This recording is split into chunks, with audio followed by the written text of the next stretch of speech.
estamos gravando, então, a nossa fala com o professor Daniel Mitidiero, e vamos começar agora a transmissão pelo YouTube.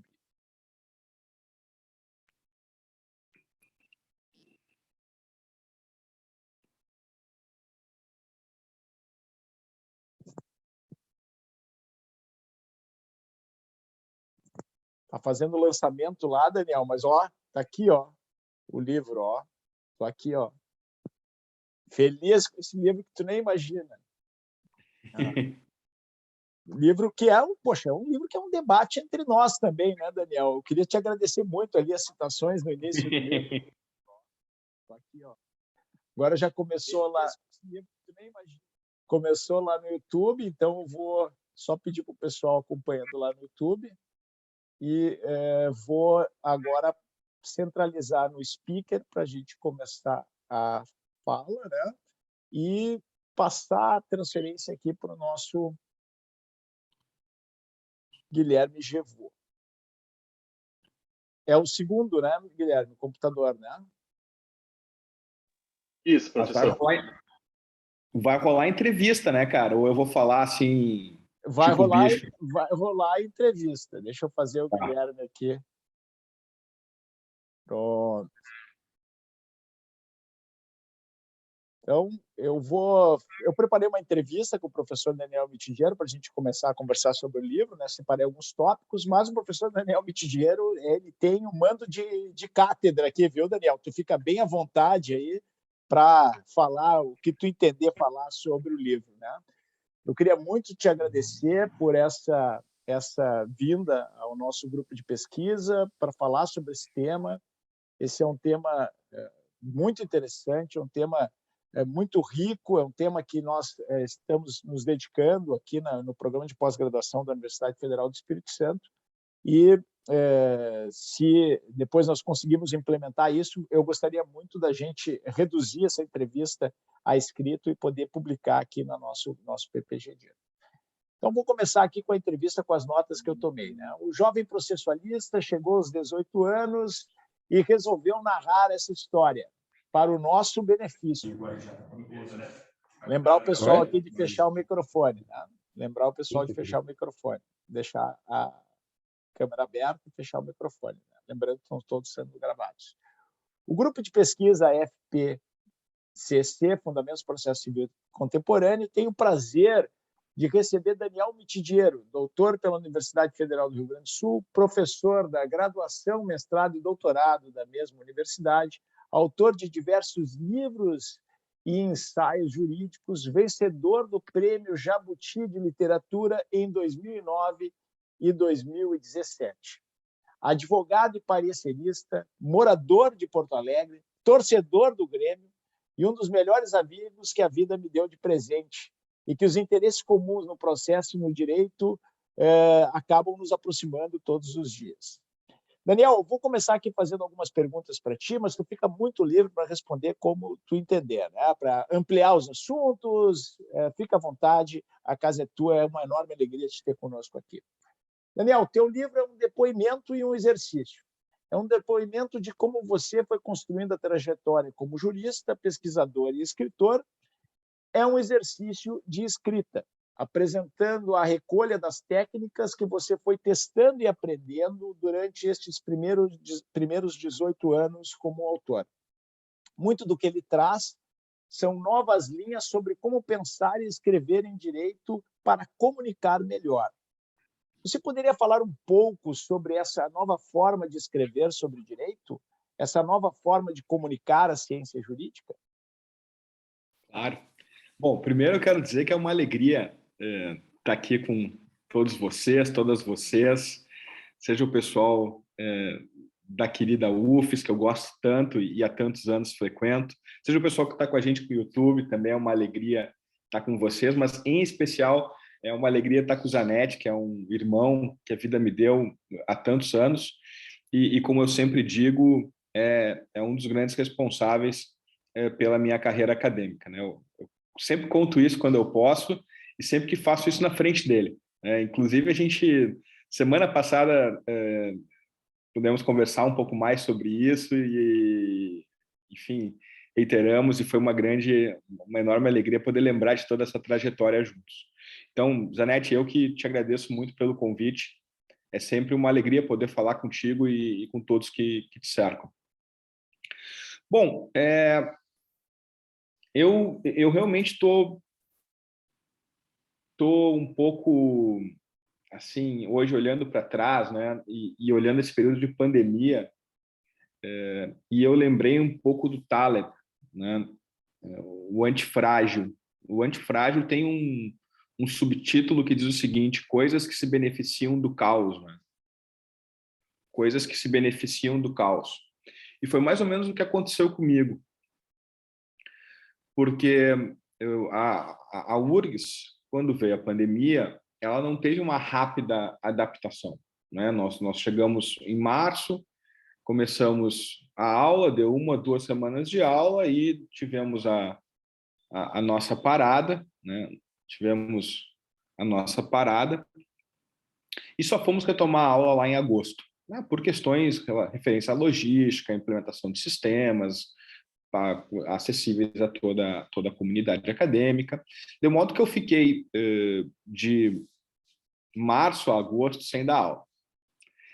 Bom, se eu fosse levar em consideração só o tempo que eu dou aula na faculdade, na URGS, já seriam 11 anos. 11 anos de sala de aula ininterrupta. Mas se eu for levar em consideração antes, o período que eu dava aula na PUC, o período que eu dava aula como professor substituto na URGS, como professor voluntário, enfim, seriam quase 20 anos dando aula, né? Seriam 18 anos dando aula. E aí eu, naturalmente, me vi um pouquinho sem chão, né?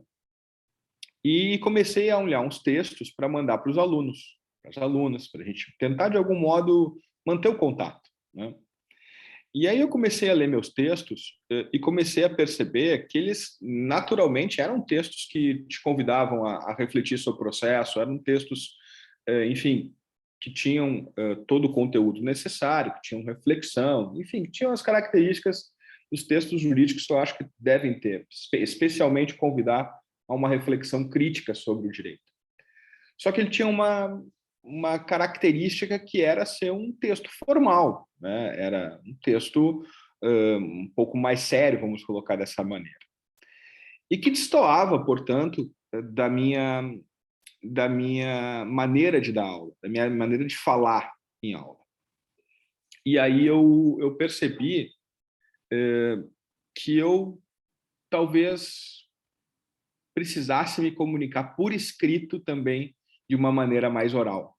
Ou seja, observar essa maneira um pouco mais oral, mais descompromissada, esse estilo mais de palestra, né, ou de aula mesmo, nos textos escritos. E aí eu comecei a lembrar, isso é uma coisa que eu até normalmente não falo, eu comecei a associar isso depois, viu, Zana?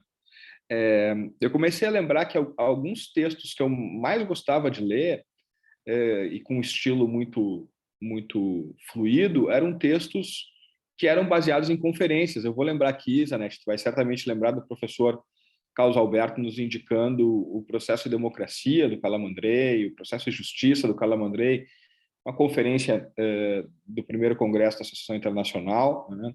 E depois as lições mexicanas, né? Ou seja, um estilo oral marcado na comunicação, que era justamente o que a gente não tinha de um modo geral no direito, né? A gente no processo civil e no direito brasileiro de um modo geral, e no direito de um modo geral, assim, talvez tirando um pouco a experiência dos ensaios norte-americanos, em que a gente tem uma pegada um pouco diferente, um pouco, né, mais oral, a gente não tinha uma linguagem dessas no Brasil. E aí então eu digo, por que não, né? Quem sabe vamos fazer vamos aproveitar esse momento em que está tudo meio trocado, está tudo meio de cabeça para baixo, e vamos tentar se comunicar de uma maneira diferente. Vamos tentar simular um ambiente de aula. E no fim foi isso que aconteceu. Eu acabei escrevendo o Processo Civil, que eu acho que é a obra icônica desse período, né? Embora tenha o Reclamação, a gente já sente um pouquinho dessa pegada, o que eu escrevi antes. O Superação para Frente do Precedente eu também escrevi antes, embora tenha sido publicado depois, mas eu escrevi antes. Então, assim, são exercícios em que eu acabei aplicando essa técnica um pouquinho mais visual, depois a gente pode voltar a falar sobre isso, né, e o porquê e como é que eu cheguei nessas técnicas, mas que realmente, o que realmente aparece mesmo como uma obra pensada como um discurso oral é o processo civil. E eu fiquei super surpreso, porque vendeu super bem ano passado, teve uma boa aceitação entre os alunos, alunas, entre os colegas. Muitos colegas gostaram do livro, né? Muitos professores, professoras gostaram, e até mesmo o ambiente forense, né? A gente até se surpreende um pouco, mas a gente tem uma vida às vezes tão dura, né? Que parar um pouquinho e ler um livro que te oferece algum conteúdo crítico, alguma reflexão, te indica lugares para onde buscar temas. E ao mesmo tempo faz isso numa linguagem mais tranquila, vamos colocar dessa maneira, é algo que já ajuda também a gente relaxar um pouco no nosso dia a dia. Muito bom, Daniel. Excelente. Eu queria aproveitar esse gancho, né, para a gente um pouco tentar ver se esse background não é um background, na verdade, cultural que está acontecendo em todas as áreas da ciência, né? Qual a relevância do Steven Pinker e do William Zinsser neste novo estilo teu de escrita, né? E eu acrescentaria, qual é a relevância da literatura e da cultura geral para pensar e escrever sobre direito? Por que é tão importante comunicar bem as ideias quando a gente faz ciência? Boa. Cara, assim, vamos lá, né? Eu vou começar pelo começo, né? Não tem como a gente começar por outro lugar, né? Mas também foi uma coisa engraçada, cara, naquele verão de 2020, embora eu tenha ao longo da minha carreira me espelhado muito nos autores que eu lia, né, e fui mudando de estilo ao longo do tempo. Tem até a brincadeira que o nosso amigo Fred faz sempre, né? O MIT 1, MIT 2, MIT 3, aí de que maneira eu vou mudando minhas preocupações e meu estilo. Mas o fato é que eu nunca tinha lido livros sobre como escrever livros. Eu nunca tinha feito isso. Eu sempre escrevi baseado naquela engenharia reversa, né? Que a gente vai apreendendo enquanto a gente escreve, enquanto a gente lê outros autores, a gente vai pegando seus estilos, vai formatando a nossa cabeça, o modo de raciocinar de maneira quase que inconsciente, aprendendo de maneira quase que inconsciente. Mas o fato é que eu nunca tinha me dedicado a ler livros sobre como escrever. E aí chegou nas minhas mãos dois livros. Chegaram às minhas mãos dois livros. O primeiro tinha sido já uma indicação do Humberto Ávila, que foi nosso professor, né, Zana? Querido amigo, se tornou depois um querido amigo.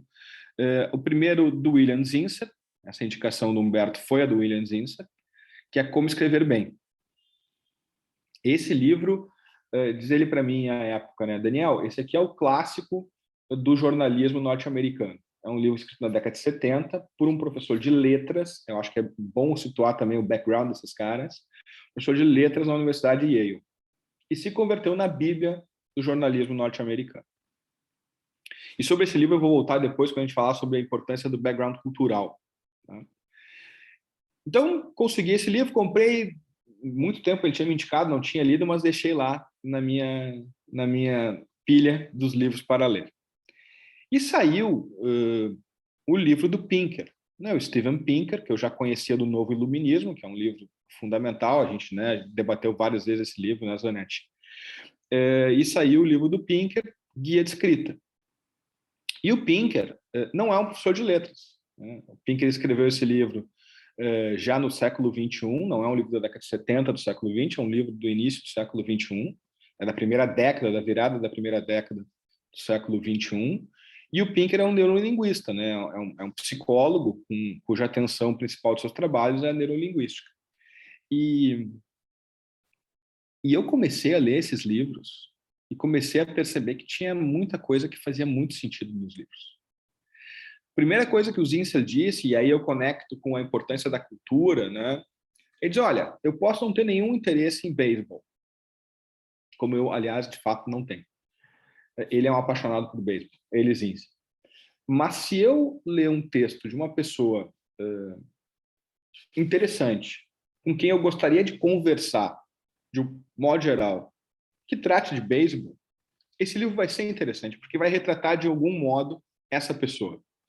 Então, ao contrário do que a gente imagina, diz o Zinsser, e ao contrário do que a gente imagina numa escrita, que eu vou colocar aqui usando um par muito conhecido, escrita técnica, né, em contraposição à escrita criativa, e a gente pode voltar depois a esse binômio.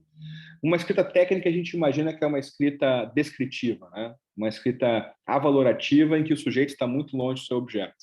Diz o Zinsser. Não é essa a ideia. A ideia é que o sujeito se confunda com o seu objeto, que ele consiga colocar si mesmo dentro do discurso e que as pessoas consigam entender o quanto isso é interessante. E aí a importância da cultura, né? O quanto mais a gente lê, o quanto mais a gente pensa, mais a gente tende a atrair leitores e leitoras parecidas com a gente, né? Que vão ter os mesmos interesses. Então aquela coisa bateu muito fundo em mim, né? Eu achei, puta, legal. Nas aulas eu falo em livros, falo em filmes, falo em música, só que eu não falo sobre isso nos livros. Acho que eu vou começar a pensar sobre isso. E no livro do Pinker, a maior dica que ele deu é que o nosso cérebro responde a imagens. É muito melhor a gente mostrar, né, do que a gente descrever. Então, aquela coisa, bom, abra a janela, né, e veja o parque.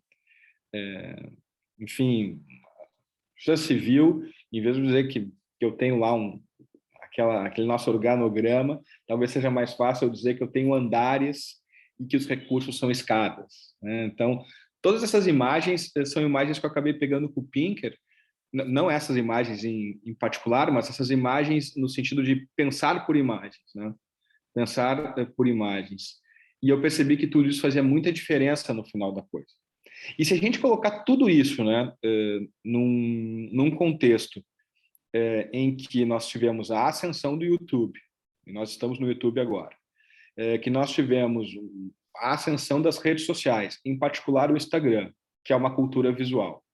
E se a gente pensar que uma das tentativas de uma nova linguagem do direito é o visual law, né, então a gente acaba conseguindo ver que, como tu bem mencionou antes, como você bem mencionou antes, Anete, tudo isso vem num contexto cultural, né? Tudo isso é manifestação de uma nova maneira de se comunicar e tentar não simplificar as coisas, mas torná-las simples e up-to-date com o nosso dia, né? Assim, realmente atualizada com aquilo que a gente vê e vive hoje no mundo. Excelente. Essa ideia da visual law, na verdade, como uma ferramenta de comunicação e que, na verdade, é também um atributo cultural, né? Tu deu uma mudada quando fez a segunda edição do Processo Civil, porque tu atualizou um pouco os teus desenhos, né? Tu tentou encontrar desenhos que também tivessem mais a ver com a tua apreciação de arte, por exemplo, né? Porque tu é um colecionador de arte, tu gosta de artes contemporâneas e tu sempre investiu muito nisso. Isso também faz parte de ti, né? E outro destaque que tu tem na tua produção e que de alguma forma a gente pode conectar essas ideias, né? Que é um pouco do que tu é a pesquisa colaborativa, né? Como os trabalhos constantes com o Luiz Guilherme Marinoni, com o Sérgio Reinhardt e também com muitos outros autores, né? Eu poderia citar aqui diversos autores que tu já escreveste em colaboração, né? Como essa escrita conjunta ela impacta a tua formação, Daniel? Vamos começar que o primeiro coautor que eu tive foi o Zanetti, né?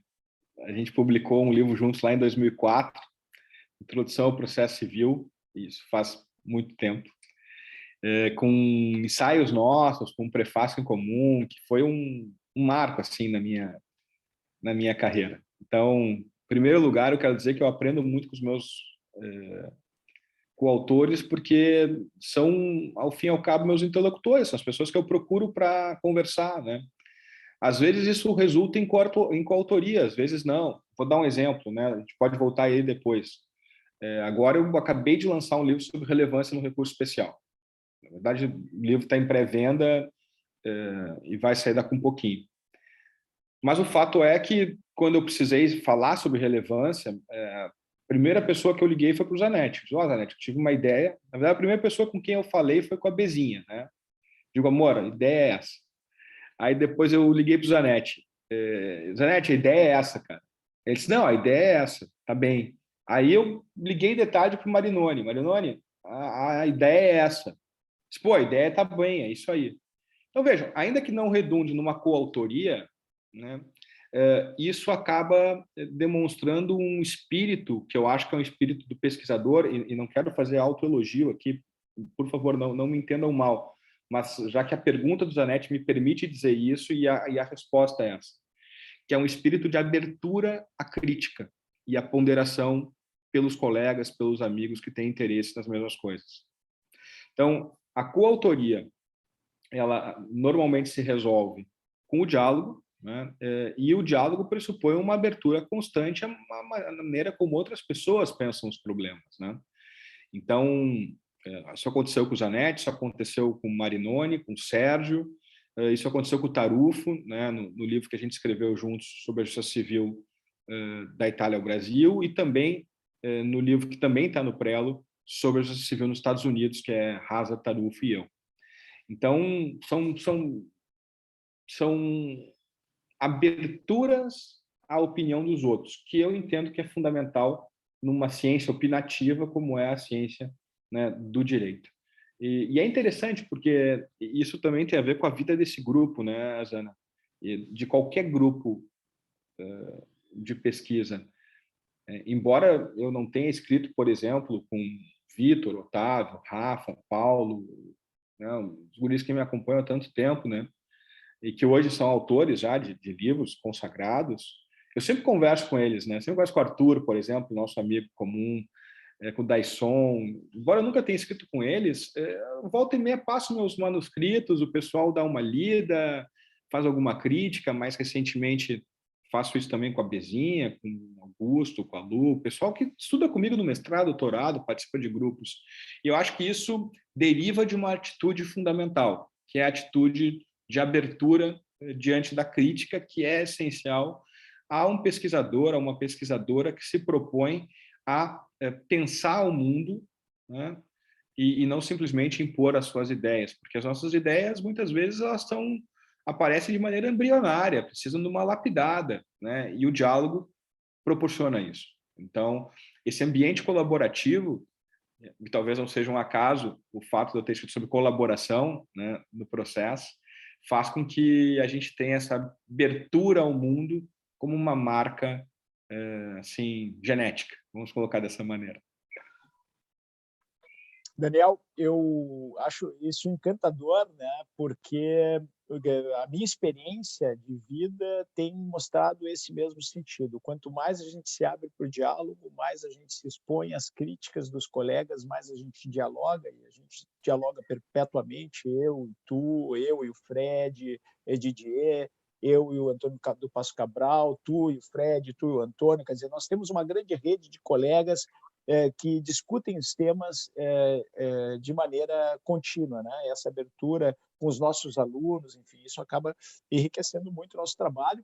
E eu aprendi isso também, por exemplo, com grandes pesquisadores, como o próprio Carlos Alberto, a tua experiência com o Ovidio Batista da Silva, a minha experiência com o Luigi Ferraioli, quer dizer, pesquisas que podem se desenvolver graças a esse ambiente, vamos dizer assim, uma esfera pública de discussão, um ambiente de pesquisa sério dentro de uma universidade.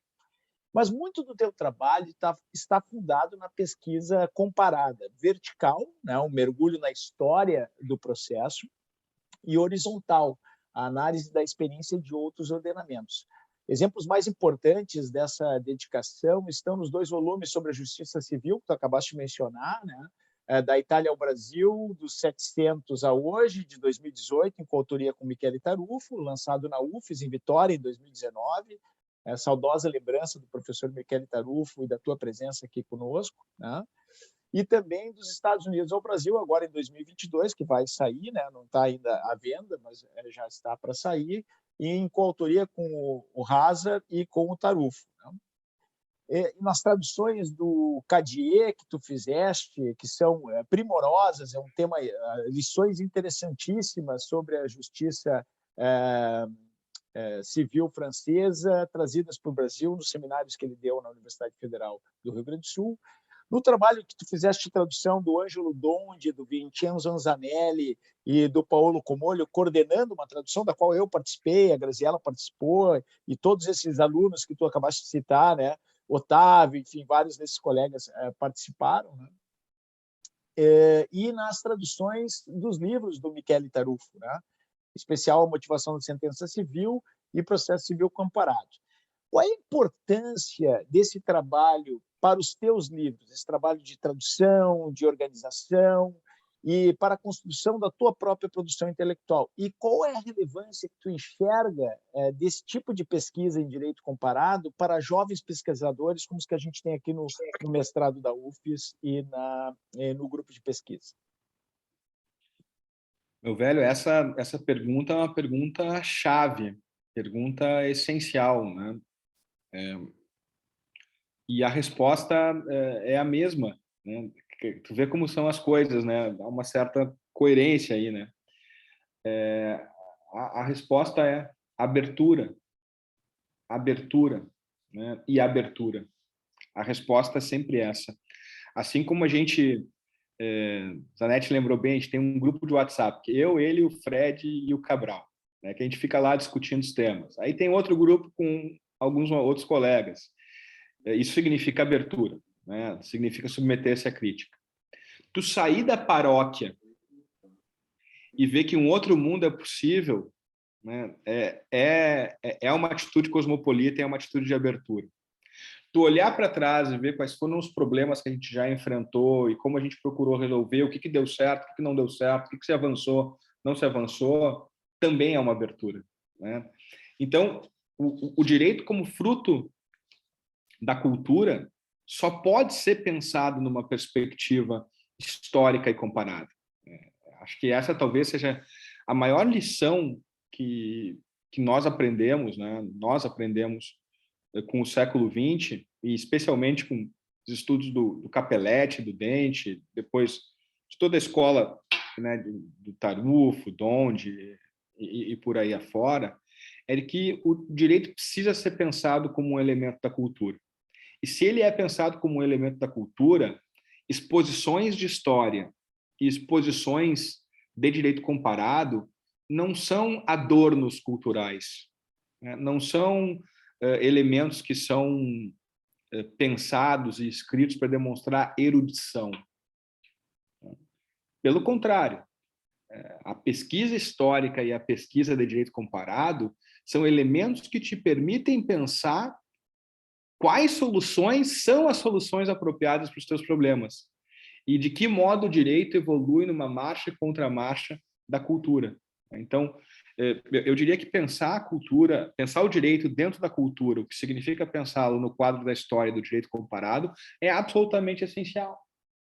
E por isso que eu sempre estimulei e sempre participei de traduções. As traduções, elas têm um papel fundamental. Essa tradução que tu acabou de mencionar, Zanetti, processo civil comparado, do qual nós participamos juntos, a Grazi participou, toda a turma participou, a gente fez um consórcio entre a Federal do Espírito Santo, Federal do Paraná e Federal do Rio Grande do Sul, e fizemos essa tradução.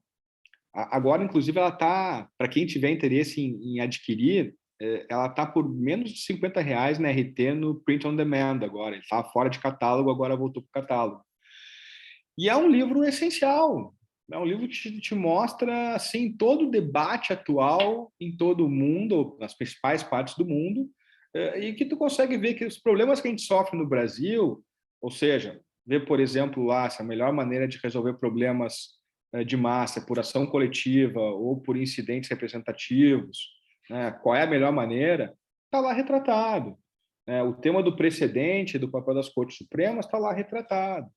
Então, buscar esse tipo de abertura, né, buscar vencer o paroquialismo e ter uma atitude cosmopolita diante da vida, o que pressupõe abertura, né, é essencial a um estudante, a uma estudante, a um professor, a uma professora, enfim, a um pesquisador que esteja preocupado em propor soluções criativas e não simplesmente ficar reproduzindo as soluções postas com talvez um ou outro aperfeiçoamento de detalhe, né? E talvez eu acho que, melhor que ninguém, quem sintetiza muito bem essa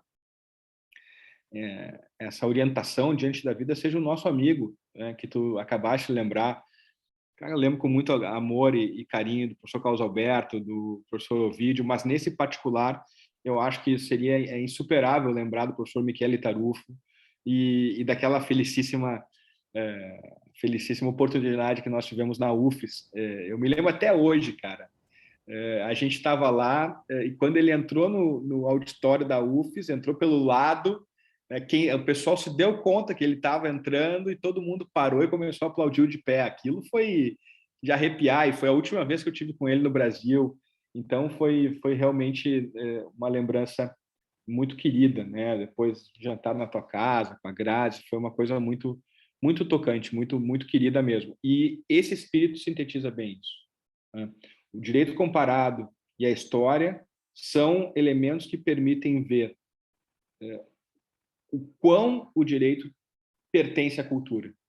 E, portanto, ele é essencial que a gente se introduza no direito e no processo já por essa análise, que não vai ser um capítulo de introdução nas dissertações ou nas teses, né, que está lá meio, história, direito comparado entre na dogmática. Não, mas que consiga ser elementos que perpassam todo o discurso e forneçam, de fato, né, ferramentas para a gente discutir soluções dogmáticas. Eu acho que essa é a importância fundamental. Muito bom, Daniel. Vou aproveitar esse gancho para entrar numa parte um pouco mais técnica do teu livro, que é um livro de diversas leituras, né? Um livro de diversas camadas. Então, eu recomendo muito a leitura do Como Escrevo, porque ele mostra grandes virtudes que tu tem no escrever. Virtude da síntese, a virtude da pesquisa profunda com boas ideias, a virtude da leveza que tu está adquirindo agora com esse novo estilo e da comunicação ágil, poderia dizer assim, né? Com esse investimento que tu está fazendo nesse estilo. E tu usaste uma expressão boa, tu disse, não é simplório, é o simples essencial, né? É a elegância da simplicidade, né? E que eu realmente tenho apreciado muito e tem me influenciado bastante, como sempre essa nossa convivência sempre me influencia. E eu vou entrar nessa parte mais técnica te perguntando o seguinte, Dani.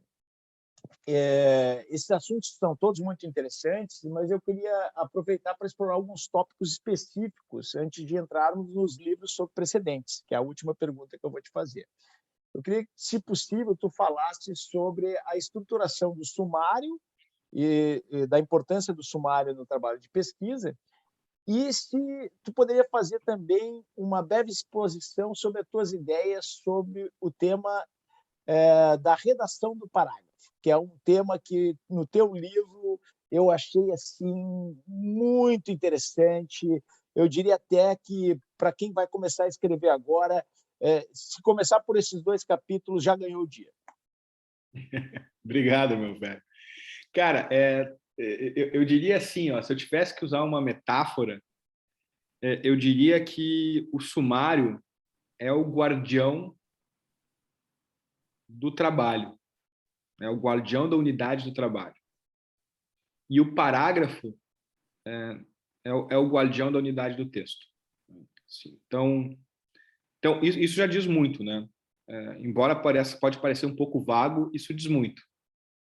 Vamos começar então pelo sumário. Tá? Eu, quando faço orientação de TCC e quando faço orientação de mestrado e doutorado também, e eu digo normalmente assim para os alunos e para as alunas: olha, pessoal, eu acho que a gente tem 3 coisas para fazer juntos. A gente tem que escolher um tema, e esse tema tem que dar samba, né? Tem que acontecer o tema. Eu tenho que indicar a bibliografia para vocês têm que ler essa bibliografia. E, em terceiro lugar, a gente tem que fazer um sumário juntos, né? Depois, claro, quando a gente está no TCC, a gente faz um sumário juntos, né? Mas depois a gente vai deixando o pesquisador, a pesquisadora, fazendo os próprios sumários. E com isso a gente delimita aquilo que entra e aquilo que não entra na pesquisa. É muito importante isso. E o sumário não é que seja... não é uma viagem de trem que tu não pode sair dos trilhos, né? Que só tem um itinerário possível. né? Tu tem aquelas paradas, então vai pegar um frete a roça de Milão a Roma, tu sabe qual é o teu trajeto, tu não vai sair daquele trajeto. Na verdade, o sumário é algo mais flexível, mas ao mesmo tempo estrutural. Eu até costumo brincar, no livro eu digo, olha, Ljubljana é logo ali, mas Tóquio não é, né? Então, para quem está em Veneza, por exemplo, e resolve fazer uma adaptação no roteiro e dar um pulinho na Eslovênia, né, ali em Ljubljana, dá para ir 1h30, 2 horas. É mais ou menos uma nota de rodapé, ou talvez seja um puxadinho no texto. Agora, sair de Veneza não dá para dar um pulinho em Tóquio, né? Então, o que o sumário nos diz? Nos diz o que tem que ser enfrentado e, ao mesmo tempo, aquilo que não deve ser enfrentado, aquilo que não entra de jeito nenhum no trabalho, sob pena de transformar o trabalho em outro trabalho. Então, o primeiro ponto é, o sumário facilita muito a vida, porque ele vai nos dizer por onde eu começo, por onde eu passo e onde eu termino. Ainda que ao longo da pesquisa a gente comece a achar temas interessantes, se for correlato, a gente pode dar um jeitinho de dar uma contemplada. Agora, se for muito fora, o sumário nos puxa para dentro. Senão, não dá para ir para lá. Talvez seja interessante para um outro trabalho, para um outro livro, mas não dá para ir para lá. E com o parágrafo é algo mais ou menos semelhante. O parágrafo ele é uma ideia. O parágrafo ele é pautado pela ideia, pelo fato de que ele tem uma unidade de ideia. E essa unidade de ideia é representada por uma expressão chamada de tópico frasal. Tá? Eu não sou professor de português, pessoal. Tá? E não, eu estou apenas dando a minha experiência de escritor. Vejam, é importante que eu diga isso. Então, qual é a ideia básica? Cada parágrafo, uma ideia. Eu posso começar com o tópico frasal logo no início e depois desenvolver, que é a maneira clássica, o pretinho básico do parágrafo, né? Começo com o tópico frasal e depois desenvolvo. E posso ainda dar um arremate dessa mesma ideia no parágrafo. Ou posso deixar que o leitor, a leitora, pegue a própria conclusão, né? Deixe aberto para ele ir construindo o argumento na cabeça dele, que é uma técnica de persuasão aí do leitor. Mas o fato é que o parágrafo ele é regido pelo tópico frasal. O tópico frasal é a ideia. Então, como é que eu estruturo bem um parágrafo? Pensando sempre, cada parágrafo é uma ideia. Se eu partir do pressuposto que cada parágrafo é uma ideia, eu vou conseguir construir bem o texto, né? E, então, de certo modo, o tópico frasal ele vai definir o que entra e o que não entra no parágrafo. Então, cada ideia, um parágrafo. Claro, e a partir daí a gente tem vários modos de desenvolver o parágrafo, né? No Como Escrevo eu procuro mostrar, assim, a partir dos meus livros, como é que eu fiz, né, esses desenvolvimentos. Mas a ideia básica é essa, o paralelo é esse, são guardiões, né? Guardiões da unidade do trabalho e da unidade do texto. Muito bom, Daniel. Gostei muito dessa ideia básica. Eu queria aproveitar aqui para explorar um pouco do que tu escreveu sobre esse assunto e lembrar da nossa formação na Universidade Federal do Rio Grande do Sul, né? Nós aprendemos ali na Universidade Federal o método francês, né? Isso era um tópico muito forte, porque toda vez que a gente iniciava a pesquisa, né, todo aluno que chegava no mestrado da Universidade Federal do Rio Grande do Sul tinha que aprender esse método francês, era disseminado entre os professores, isso era um tema muito discutido e realmente funcionou.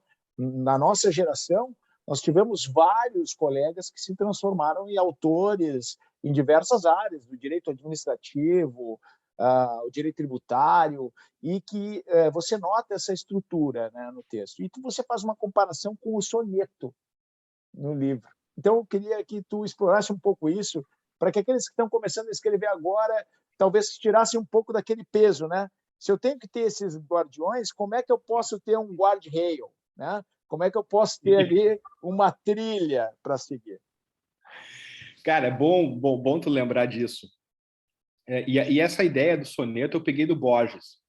Eu cada vez mais me convenço que o labirinto tem sempre os mesmos monstros, né?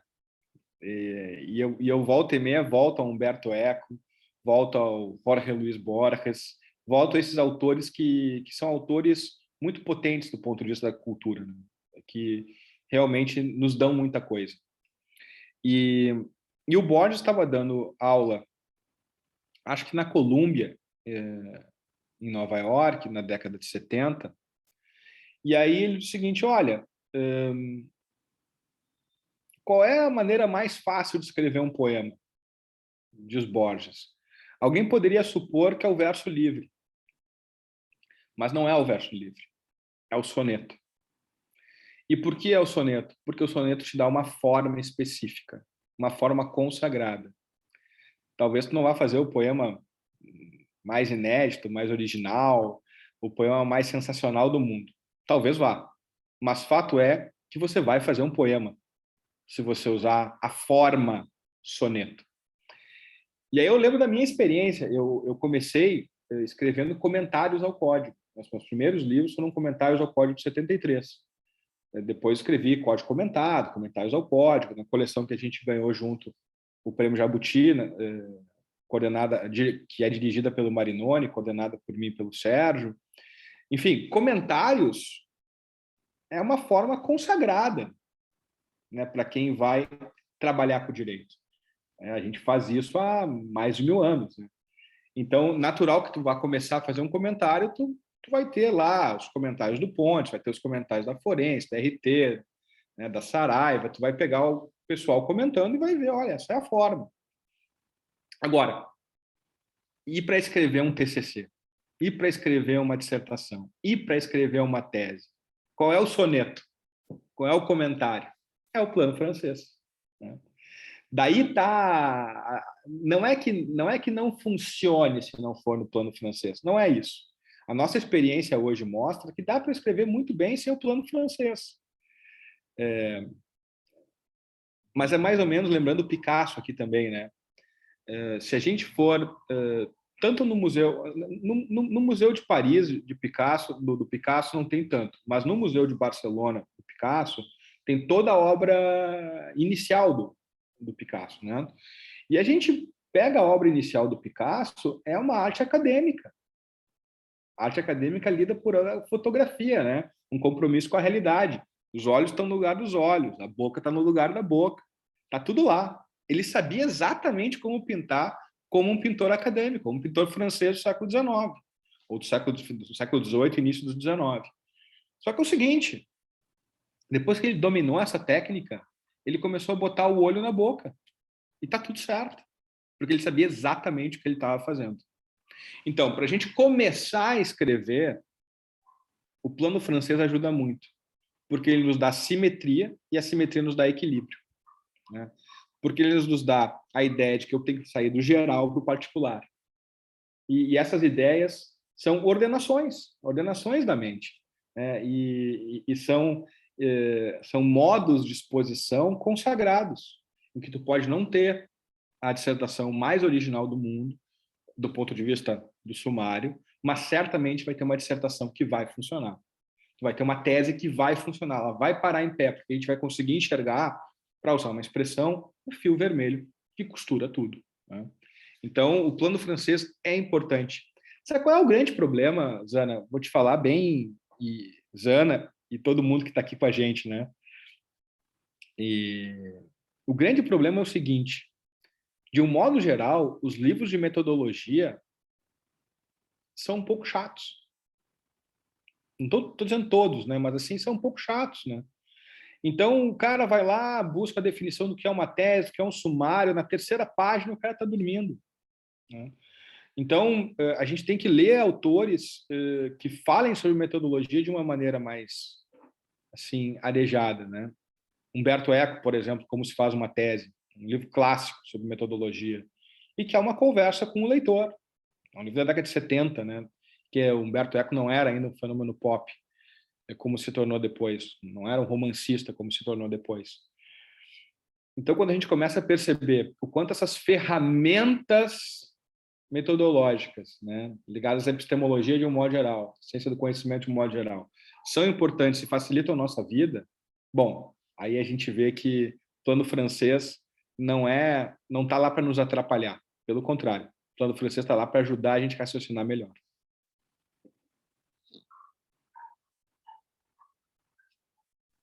Excelente, Daniel.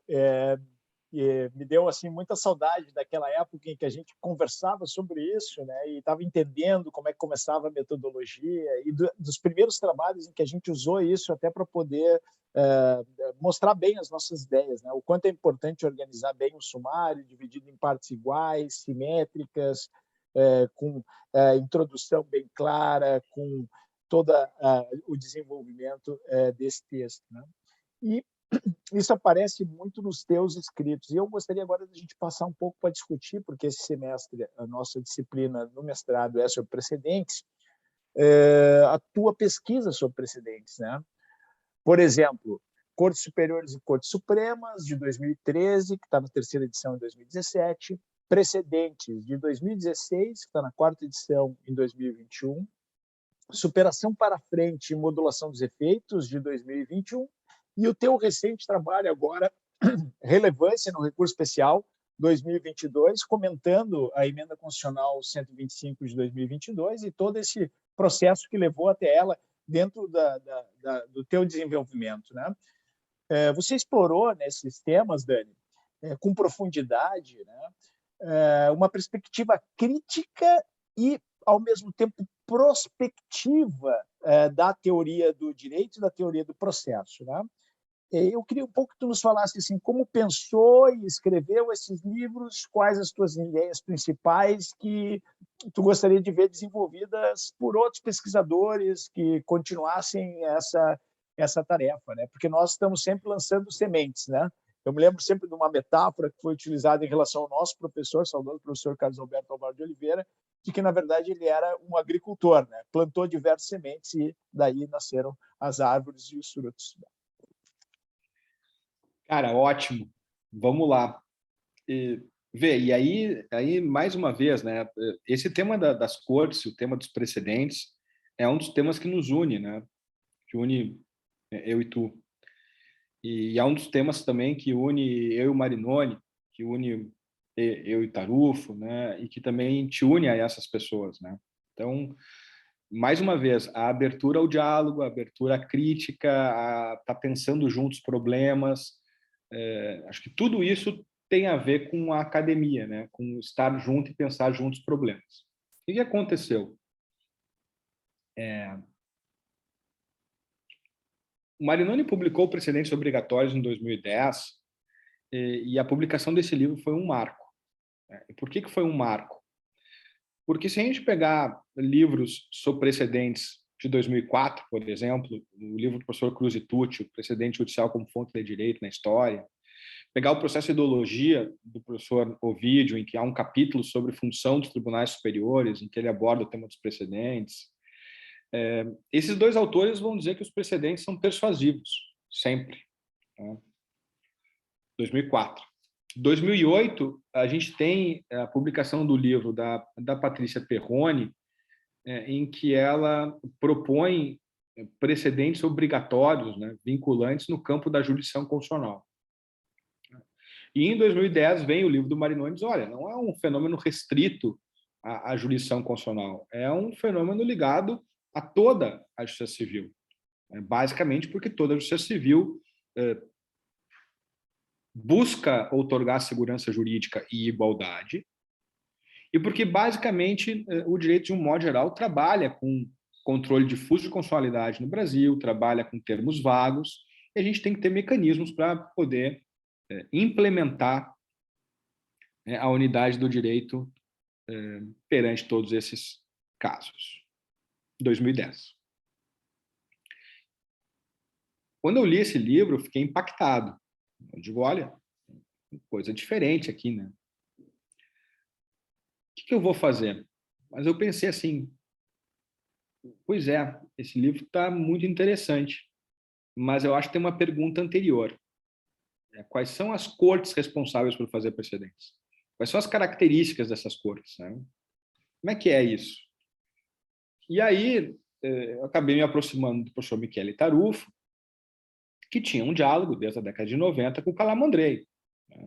Calamandrei foi responsável pela Corte de Cassação na Itália e pela Corte Constitucional na Itália. Esses dois tribunais vieram da pena de Piero Calamandrei. E o professor Tarufo fez um diálogo crítico ao texto clássico do Calamandrei, de 1920, La Cassazione Civile, em 1990, né, com um ensaio chamado La Corte di Cassazione e la Legge, recolhido numa coletânea de 1991 chamada Liverte Chambi. E eu vi, bom, tá aí. Acho que esse é um diálogo que vai me ajudar a compreender essa matéria. E eu fui para Pavia, estudei o tema lá, e aí talvez já uma coisa importante, né, velho? Identificar quem são as principais referências na matéria e reconstruir o diálogo que se realiza entre elas. E ver de que modo tu pode acrescentar alguma coisa nesse diálogo. Acho que assim, é identificar quem são os DJs residentes, né? Quem é que está sempre tocando na festa. E aí eu publiquei em 2013 o Quartz, foi um livro que teve uma boa fortuna crítica, um livro que influenciou bastante o debate, foi bem recebido, o que eu quero dizer é que ele foi bem lido, né? Não necessariamente que as pessoas concordavam com ele, não é isso, é que ele foi lido e influenciou. E aí, o meu passo seguinte era escrever sobre precedentes, né? 2013 Quartz, 2016 precedentes. E quando eu escrevi sobre precedentes, aí eu já tinha o teu livro sobre precedentes, que veio de 2015, e que é um livro que tu também foi escrever na Itália com o Ferraioli, né? No sentido de desenvolver um tema que tu já tinha plantado lá no processo constitucional, que é hoje a constitucionalização do processo, mas que vinha apontando justamente para essa ideia de unidade do direito, para buscar promoção de segurança jurídica. E eu olhei para o livro do Marinoni de 2010 e para o teu livro de 2015 e disse, olha, quase tudo que eu quero dizer está aqui. Mas tem um recorte específico que não está e que eu preciso dizer. Que foi justamente a pesquisa histórica sobre as funções do precedente, né? O precedente como ilustração, o precedente como persuasão e o precedente como vinculação, né? Então, eu vi que aquilo era um momento que eu precisava dizer aquilo, porque não estava dito ainda nos livros dos meus parceiros, meus companheiros de trincheira, né? O pessoal que estava junto não tinha dito aquilo. E, ao mesmo tempo, eu precisava desenvolver o argumento que eu tinha colocado lá no Quartz, e que você também utilizou no precedentes, que era a ideia de que o valor do precedente, né, ele está ligado a uma posição institucional das cortes que o interpretam. E dois, está ligado a um modo peculiar de compreender o que é a interpretação do direito. E que são as linhas que saem do Quartz e que são trabalhadas por ti. O Marinoni também incorpora depois essa argumentação referente à interpretação na segunda e terceira edição do Precedentes, expande essa argumentação, né, que era antes mais restrita. Então, o que eu quero dizer com isso? Eu quero dizer que a gente se retroalimenta. E os textos das pessoas que a gente vai pensando e conversando e dialogando são textos que vão deixando, vamos colocar dessa maneira, frestas na janela, né? A gente vê aquela cortininha de abrir e fechar, né? Que deixa passar um pouco mais de luz ou menos de luz conforme a claridade do dia e conforme a gente queira mais ou menos luz, né? Então, os nossos amigos, os nossos pesquisadores, os nossos professores, eles vão colocando o tema, né? Vão trazendo temas. E a gente vai vendo naqueles temas e naquelas exposições, talvez pontos que mereçam ser desenvolvidos. E assim tu vai construindo tijolinho por tijolinho, né? Tu pode não ser um grande líder, mas todos os meus camaradinhas me respeitam, né? Ou seja, a gente pode não ter lançado a grande ideia, mas a gente vai lá e vai aprimorar essa ideia. E eu acho que a tarefa dos pesquisadores, das pesquisadoras, é justamente essa: é tentar sistematizar o conhecimento. Sistematizar o conhecimento já é um avanço, já é uma contribuição. Talvez desenvolver um tópico muito específico que não foi trabalhado, mas ir lá e desenvolver esse tópico específico, né? Às vezes a gente diz o seguinte, é uma brincadeira, né? Se eu te pergunto que horas são, não me responde com a história do relógio. Me diz que horas são. Então, se tu te propõe a escrever sobre X, escreve sobre X. ainda que tu escreva pouco, mas desenvolve o teu ponto.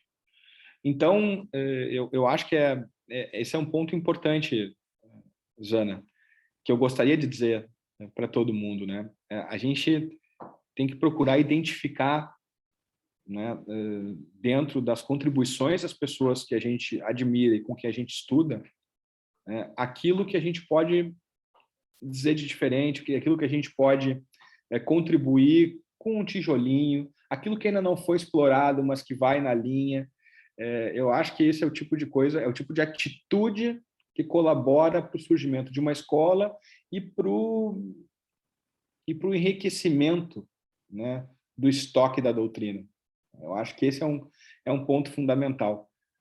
Esse movimento todo que aconteceu no Brasil, pelas cortes, pelos precedentes, foi um movimento, e é um movimento muito importante, multidisciplinar, que envolve o pessoal do processo, da teoria do direito constitucional, todo mundo convergindo para buscar explorar diferentes pontos de tensão do sistema e reorganizar a organização judiciária e o sistema jurídico.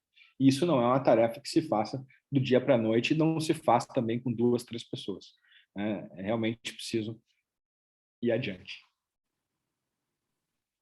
Excelente, Daniel. Muito obrigado pelo papo, pela conversa. A gente já ocupou aí 1 hora do teu tempo, né, que era o que nós tínhamos combinado, né? Eu queria te agradecer imensamente aí pela tua disponibilidade de estar com a gente hoje, discutir esses assuntos, falar de novo do livro, né? Eu adorei o livro por diversas razões. Eu acho que é um livro que precisa ser lido, é um livro que ele é leve e profundo, então é aquele livro que você também lê numa sentada, né?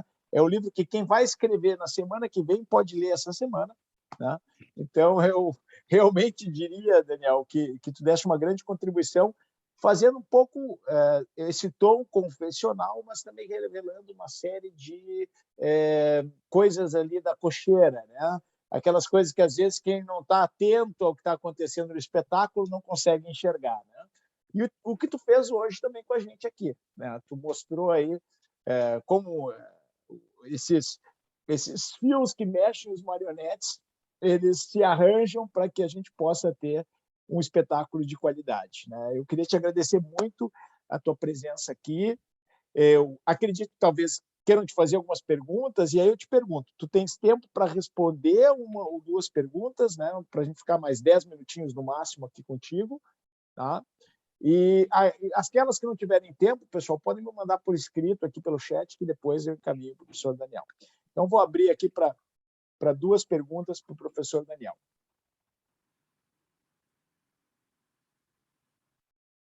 Vamos ver, eu acho que o Pedro tinha feito uma pergunta. Na verdade, professor, foi mais um comentário que eu acho incrível como que, quando a gente relê os nossos textos de 10 anos atrás, se a gente tira o nosso nome ali do finalzinho, a gente não pode afirmar com convicção que foi a gente que escreveu, porque é outra pessoa. É como se a gente estivesse, assim, relendo um autor desconhecido. E acho que cada vez que a gente aprende, o professor Daniel trouxe isso muito bem hoje, né? Cada vez que a gente aprende mais, é uma evolução que ela fica evidenciada na nossa redação também. Tá mais para complementar a fala dele. Parabéns de novo aí pela apresentação, professor. Obrigado, Pedro. Legal, legal. Mais alguém quer fazer alguma pergunta? Excelente comentário, Pedro. Pessoal elogiando aqui, Daniel, a tua exposição, agradecendo aqui pela generosidade que tu teve com a gente. Imagina, Professor, obrigado. eu queria fazer uma pergunta para o Daniel. Pode falar, Daniel. Primeiro, agradecer, né, a oportunidade desse encontro, né? Eu estou aqui de agregado, né? Porque todo FPCC, não todo, né, como aluno do mestrado. E assim, muitas reflexões que a gente faz com isso, né? Vocês a semente, né, que o professor Carlos Alberto plantou com vocês vêm plantando com a gente. E assim, a gente espera ser pelo menos uma árvore que seja um pouco próxima, né, dos frutos que vocês têm, né, deixado aí para o mundo, né? A gente vai ter uma missão, né, barra pesada demais aí.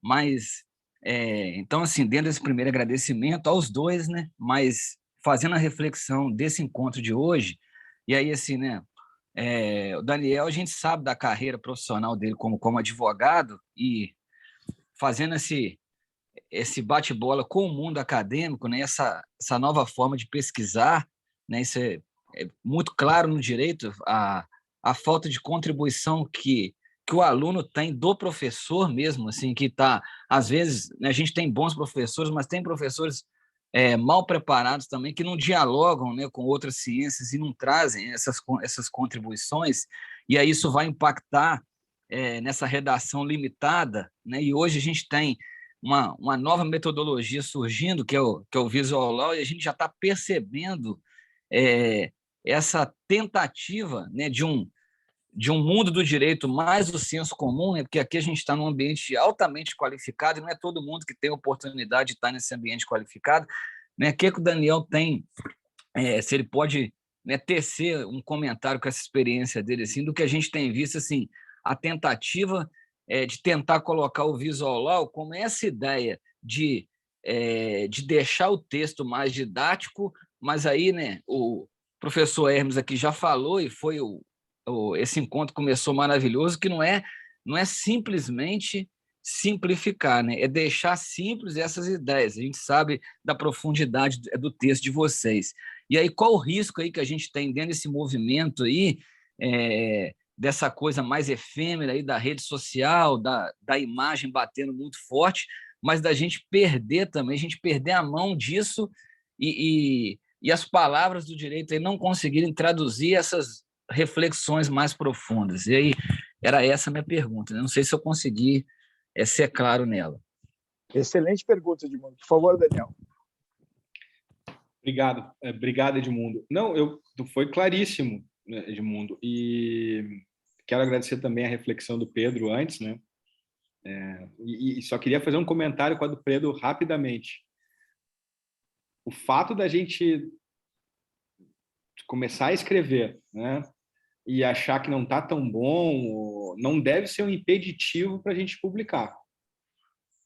Não deve ser. A gente tem que fazer o melhor que a gente pode naquele momento e seguir adiante. Daqui a 10 anos vai aparecer outra pessoa. Mas se não tivesse aquela pedra fundamental lá no início, né, a gente não se tornaria outra pessoa, porque escrever é um exercício. Então, esse é um ponto. Escrever, publicar, submeter-se à crítica é um exercício. Então, acho que é um ponto fundamental. Edmundo, vamos lá. Eu vou ser assim, às vezes a gente corre o risco de ser antipático, né? E não vou ser contigo, porque na verdade eu vou na linha do que tu está me perguntando. Mas às vezes a gente corre o risco de ser antipático. E eu vou correr o risco de ser antipático, tá? Que é o seguinte: quando é que chega o momento da gente escrever um curso, um manual, uma obra mais leve? Quando é que chega esse momento na carreira de alguém? Né? Será que o primeiro livro que alguém escreve tem que ser um curso, um manual? Ou será que as primeiras obras das pessoas devem ser obras, teses monográficas, profundas, que tragam ideias, que possam refletir posteriormente numa obra de síntese, de maturidade, mais leve, né? Então, para obviar o risco da gente simplesmente ter livros mais leves, mas que não se sustentam, né, a gente tem que olhar como é que esses autores construíram as suas carreiras, né? Como é que essas autoras construíram as suas carreiras? Existem teses por debaixo daqueles parágrafos, por exemplo, só para pegar como exemplo, né? Se for pegar, não vou falar de mim, eu vou falar do Marinoni, por exemplo, que é um queridíssimo amigo nosso. Se for pegar, por exemplo, o curso de processo civil dele e do Sérgio, que hoje é meu e dele e do Sérgio, que, enfim, elaborou, a gente vai ver que, na época que eles escreveram esse livro, nós tínhamos lá um fio condutor. A ideia de técnica processual e tutela dos direitos. Era muito claro. Isso era muito claro. E existiam monografias que davam suporte a essas ideias que eram traduzidas de maneira mais leve num curso. Mas existia uma tese de doutorado por detrás, uma tese de titularidade por trás. Ou seja, existem livros profundos por trás. Para usar um outro exemplo, tá? Dinamarca, Barbosa Moreira. Talvez a gente conheça as instituições do Dinamarca, que é um livro super leve, né? Super bem escrito, sem nota de rodapé, o que dá leveza ao texto. Mas esses livros só são possíveis porque atrás das instituições existem várias monografias, né, que dão o quê? Que dão o corpo. Então, tem aquela frase clássica, né? Não tive tempo de ser breve. Desculpe pela carta longa, não tive tempo de ser breve. Ser breve, fazer uma síntese demanda muito estudo, né? Demanda muito tempo. Então, contra o risco de nos tornarmos pessoas mais superficiais ou termos exposições mais superficiais, a gente tem que perceber que há um tempo para tudo, né? Eu resolvi escrever o processo civil com a linguagem que tem o processo civil agora, em 2021. Saiu em 2021. Né? E depois de ter escrito muitas monografias. Depois de ter escrito um curso com o professor Carlos Alberto, depois de ter escrito um curso com o Marinoni e com o Sérgio. Enfim, depois de tudo isso, eu me arrisquei a fazer um livro mais leve, né? Depois de ter escrito muitas teses, né? Eu já escrevi muitas teses, em que tem muita nota de rodapé, tem muita pesquisa histórica. No processo civil está simplesmente sobre o assunto ver tal, né? Então, eu acho que é isso. A gente tem que...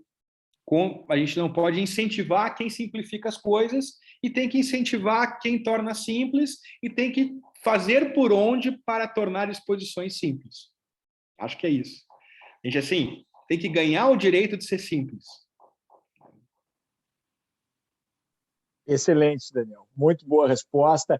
Ó, eu vou abrir uma exceção aqui, eu falei duas, vou abrir uma exceção aqui, vou deixar o Edilson fazer a pergunta dele, que está com a mão levantada, e a gente encerra essa nossa manhã, que foi uma manhã de grande aprendizado e grande alegria para nós. Por favor, Edilson.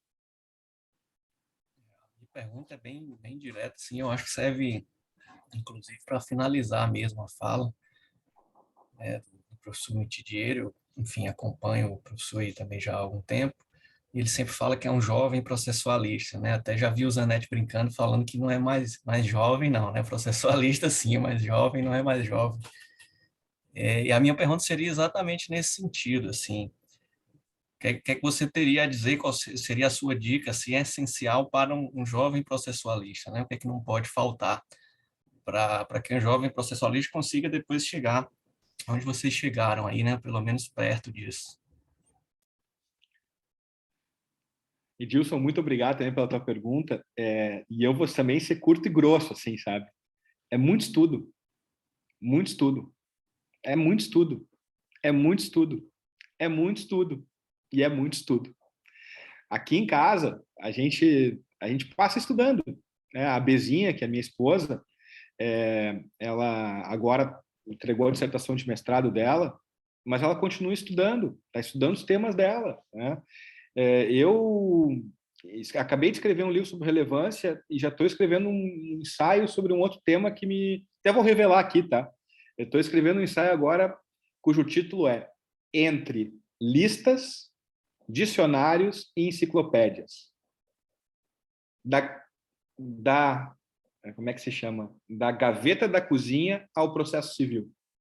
Esse é o ensaio que eu vou escrever agora para a Repro. Eu estudo todos os dias. E eu estudo todos os dias há muitos anos. Há muitos anos. E desde o tempo que ninguém me conhecia. Porque ninguém tinha que me conhecer mesmo. Né? Mas eu só estudava. E o Zanetti também. O Zanetti estuda há muitos anos. Quando ninguém conhecia o Zanetti. E ninguém tinha que conhecer mesmo o Zanetti. Então, eu acho, sinceramente, Edilson, que a gente precisa ler. Ler muito. Ler muito. E aí que está. O ler muito e estar em constante leitura, envolvido com os temas, pressupõe que a gente goste. Né? A gente pode fazer um mestrado, um doutorado, para por exemplo, com objetivos profissionais, né? Por exemplo, para se tornar uma pessoa mais conhecida no mercado da advocacia, ou para ter uma progressão de carreira, uma carreira jurídica, ou para se tornar professor. Eu acho que tudo isso é válido, tá? Essas coisas são válidas. Mas, como diz o Murakami, tá? Que é um escritor japonês que eu adoro, é o seguinte: tudo bem, a gente pode escrever 1, 2, 3 bons livros, mas para passar o dia inteiro no ringue, para passar dia e noite escrevendo, a gente precisa gostar muito do que a gente faz. Então, a gente precisa ler muito, ler muito, ler muito e gostar do que a gente faz. Gostar de estudar. Se eu não gosto de estudar, não vai ter jeito, né? Se é uma coisa externa que vem de fora, não vai ter jeito. Precisa vir de dentro, né? E esse vir de dentro é que vai fazer a gente ter curiosidade, vai fazer a gente seguir na leitura, puxar um tema atrás do outro. Então, a minha dica para um jovem processualista, para uma jovem processualista, é estudar, estudar e estudar sempre. E sempre que possível, sempre que aparecer uma ideia, colocar no papel. Coloca no papel, tenta esboçar um tema, esboça um argumento, conversa com alguém, né? Se já está num programa de mestrado, conversa com os colegas, com o professor. Se ainda não está, procura achar um grupo, né? No meu grupo aqui, o Zanetti também, a gente alberga as pessoas, conversa com as pessoas. Às vezes as pessoas me mandam directs no Instagram, sabe? Pô, professor, o que o senhor acha de tal tema? Acha de tal ideia? Eu respondo. Invariavelmente eu respondo. Porque eu acho que é por aí mesmo. A gente tem que encontrar a nossa turma, sabe? E a gente encontra a nossa turma sabendo do que a gente gosta. E a gente gosta, e aquilo que a gente gosta, a gente nos desperta curiosidade. E a curiosidade nos leva para frente. É isso. Muito bom, não podíamos ter terminado de maneira melhor, né, esse nosso encontro, essa nossa manhã, né?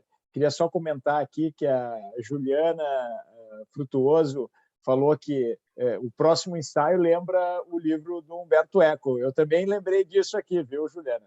Não é por acaso. Não é por acaso, né? A Paula Guedes agradecendo muito aqui o conhecimento, Heitor Ferreira Contemor, enfim, Carlos André, o Igor Voltz, Ana Carolina, a Lara Abreu Assef, a Maria Esther Fonseca.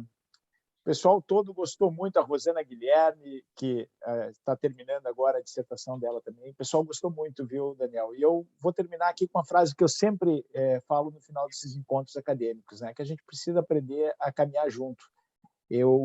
Na tua última resposta, agora eu fiquei pensando o quanto tu é generoso e o quanto essa generosidade, na verdade, é um exemplo para todos nós, né? Essa oportunidade de estarmos juntos contigo, discutindo esses temas.